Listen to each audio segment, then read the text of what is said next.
প্রাথমিক লেভেল পর্যন্ত করা হয়, আর এই মাতৃভাষায় যেন সবাই পড়াশোনা করতে পারে।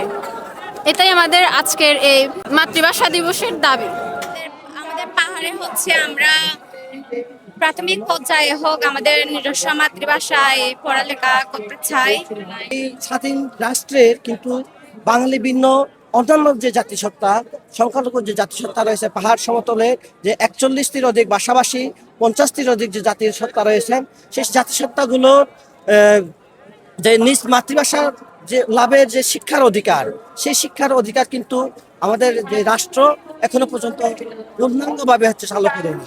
আমরা দেখেছি 2017 সালে বিগত আওয়ামী লীগ সরকারের আমলে 5টি মাতৃভাষা প্রাথমিক শিক্ষা লাভের যে অধিকার তারা নিশ্চিত করেছে, কিন্তু নিশ্চিত করা হলেও আমরা দেখেছি পর্যাপ্ত পরিমাণের শিক্ষক নিয়োগ দেওয়া হয় নাই, কিংবা হচ্ছে যে সংখ্যক শিক্ষকদেরকে যে নিয়োগ দেওয়া হয়েছে মাতৃভাষার মাধ্যমে, যে শিক্ষক নিয়োগ দেওয়া হয়েছে সেই শিক্ষকদেরকে যথাযথভাবে প্রশিক্ষণ দেওয়া হয়নি। যার কারণে আপনারা পাহাড় কিংবা সমতলে বিভিন্ন শিক্ষা প্রতিষ্ঠানে গিয়ে যদি দেখেন, সেখানে হচ্ছে যে মাতৃভাষার যে শিক্ষকরা তারা নিজস্ব যে মাতৃভাষার মাধ্যমে যে পড়ালেখার যে শিক্ষার্থীদেরকে পড়ালেখার যে সুযোগ তারা সৃষ্টি করতে পারে না।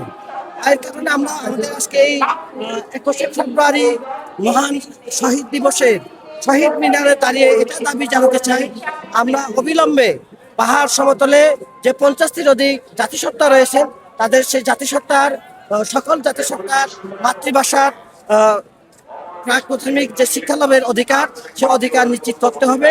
একই সাথে জাতিসত্তার সাংবিধানিক স্বীকৃতি প্রদান করতে হবে।